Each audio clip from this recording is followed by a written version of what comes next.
Hey, have you ever had a really big idea, like Mm-mm. something that feels almost, well, almost too amazing to actually Oh, happen? yeah, definitely. A dream that seems super far away. Exactly. That little spark of something new, maybe a bit impossible feeling. We all get that sometimes. Well, today we're diving deep into the story of someone who had those kinds of mega dreams, and she actually started to make them real. We're talking way back in 1825 in London. Okay, let's hear it. Imagine a 10-year-old girl, Ada Lovelace, and she's sketching these totally awesome flying machines, maybe by candlelight. Wow, 10 years old. Flying machines. Yeah, she had this super bright brain, always wanting to know how things worked. But back then, people had different ideas, right? Especially for girls. Right. Society was pushing things like, so don't study, that kind of attitude. Totally. A really different picture from the incredibly curious kid she actually was. And our source for this deep dive, the book Ada Lovelace, Dreamer Who Coded Tomorrow, it paints her as truly special.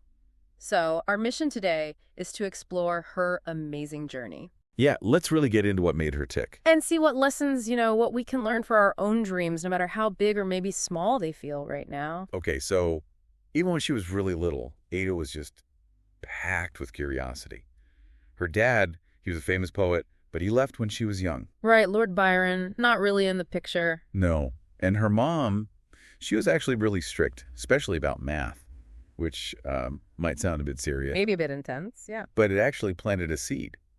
The book even says Ada was like a wolf chasing why. I love that description, chasing why. It wasn't just about numbers then. Not at all. Yeah. She was always asking questions, digging deeper, like, why do birds soar like that? Good question. Or, get this, could machines, just gears and metal, could they actually dream? Whoa, okay, that's pretty deep thinking for a kid back then. Definitely not typical. And here's something else, she was sick quite a lot. Had measles, bad headaches, stuff like that. Oh, that's tough. But even then, her brain just wouldn't stop. Instead of just resting, she was sketching gears and wings, imagining machines that could dance with numbers. Dance with numbers, that's poetic almost. Fitting, given her father. Right. It's like her imagination was this super powerful, unstoppable force, even when she felt rough. It really shows that inner drive, doesn't it? Yeah. That curiosity was just burning bright no matter what. Even when things are tough physically, the mind can keep exploring. That's a lesson right there. Totally. Okay, so fast forward a bit. She's around 13, and suddenly math just clicks for her. Big time. Ah, the aha moment. Yeah. She apparently told her mom, I see patterns everywhere. And this love for math just, well, it exploded. Because she found her thing. Seems like it. And later on, she meets this inventor, Charles Babbage. Heard of him? Vaguely. He built something, right? A calculating machine? Yeah, he had built this kind of clunky calculator called the difference engine. Clunky, maybe, but pretty advanced for the time, I bet. A machine doing math? True. But Babbage had an even bigger idea. Something called the analytical engine. Okay, analytical engine. Sounds more serious. It was. Think of it like a machine designed to solve any math problem you could throw at it, like a mechanical brain. Whoa. Okay, that is a big leap. A universal problem solver. Huge leap. But, a lot of people thought he was maybe a bit nuts, too ambitious. I can imagine. Sounds like science fiction almost. Exactly. But Ada, she looked at these plans, these gears and levers, and she didn't just see a calculator. She had this incredible vision.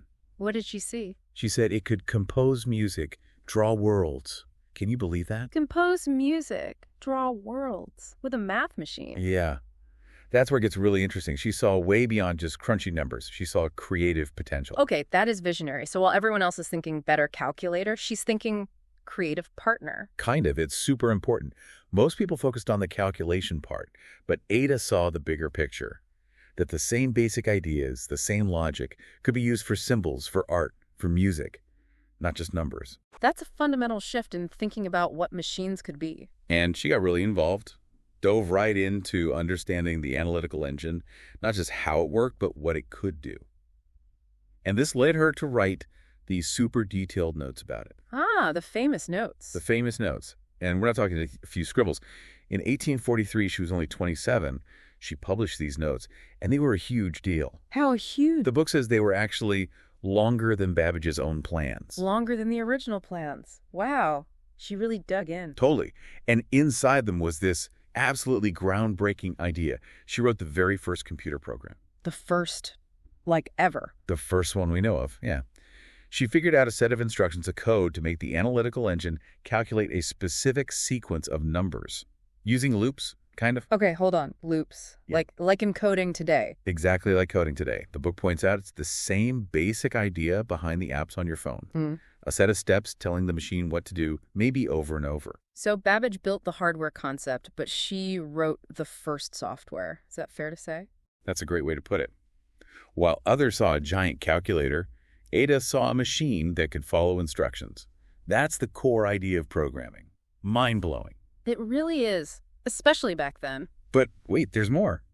Her imagination didn't just stop at math problems. She was picturing these machines creating art, making games. Games? Seriously? Seriously, ideas that the book says were a century ahead of their time.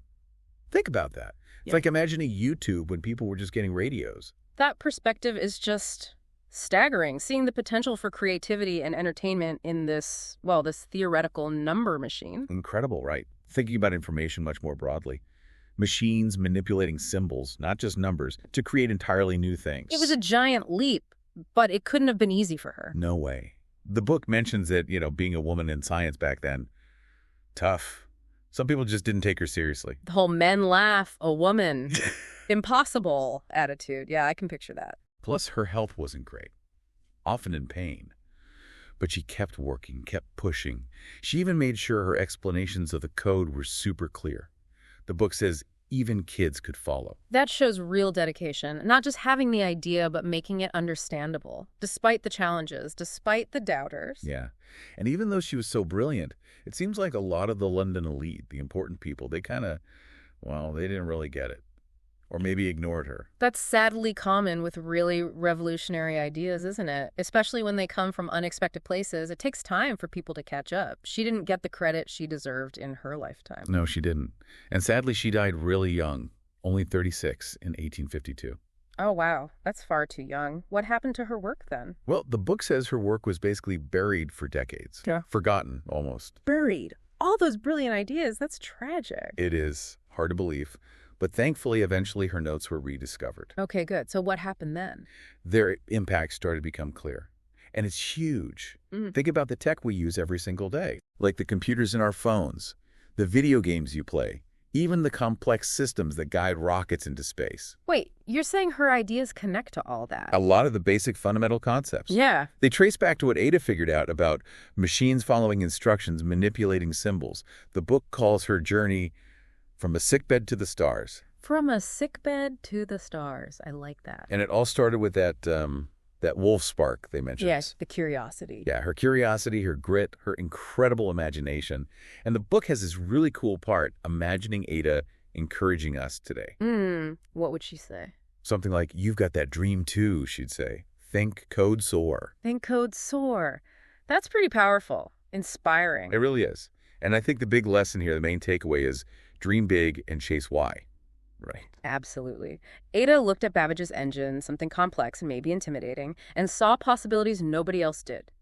And she kept going, kept pushing, even when it was hard, even when people zeted her. Like you said, that grit. And that spark, that drive to understand, to ask why. The book makes it clear that you listening have that too. We all do. Whether it's about science or art or building games or, whatever awesome dream you have brewing. Yeah. Don't be afraid to ask questions. Keep learning. That's how Ada started. It really connects to that idea of being strong and courageous, too. Yeah. The book mentions Joshua 1.9, be strong and courageous, calling it your code to shine. Your code to shine. I love that. Yeah, it reinforces this idea that you, listening right now, you're also a wolf smart, bold, unstoppable. You have that potential within you. So, thinking about Ada's story, it's like this amazing example of what happens when you follow your curiosity, right? Right. And when you don't give up, resilience is key. She faced setbacks, health problems, sexism, but she persisted. That's something we can all relate to when schoolwork feels impossible or rules seem unfair. Totally. Like when you're struggling with math or science homework, maybe think of Ada tackling the analytical engine plans. Break it down. Maybe just work on it for 5 minutes. Like she broke down the steps in her code notes. Exactly. Or if you feel kind of held back, maybe by doubts or what others think, remember Ada facing those who laughed at her ideas? Maybe try one bold thing, like joining that coding club or sharing your art. Trust your own spark. And that imagination piece. She saw music and art in a math machine. If you want to create something cool, a game, a story, a drawing, just start sketching. One idea a day, maybe. Yeah. Let your mind wander like hers did. And the clear thinking part. She made her complex code understandable. Try explaining one thing you learned today really simply to a friend. If it's tricky, list the steps just like Ada did. These aren't just history lessons, are they? They're like tools we can use every day. Ask why, tackle something tough for just a few minutes, dream up an idea, explain something clearly. Exactly. It's about building those muscles. Curiosity, resilience, imagination, clear thinking. Ada showed how powerful they are together. Her life just reminds us that everyone, absolutely everyone, no matter who you are or what challenges pop up, you have that potential to dream big and make a difference. Just follow that inner spark. Keep asking why. She showed us that even the wildest dreams can start with a simple question, or maybe just a little sketch on paper. So here's something for you to think about. What's one why question you have right now? Something you're curious about. Yeah, take a second. What pops into your head? Got one. Okay. Now think about taking just one tiny first step to explore it, just like Ada did with her sketches of flying machines all those years ago. Just one small step. Look it up online, ask someone, draw your idea. You never know where that little bit of curiosity, that wolf spark, might lead you.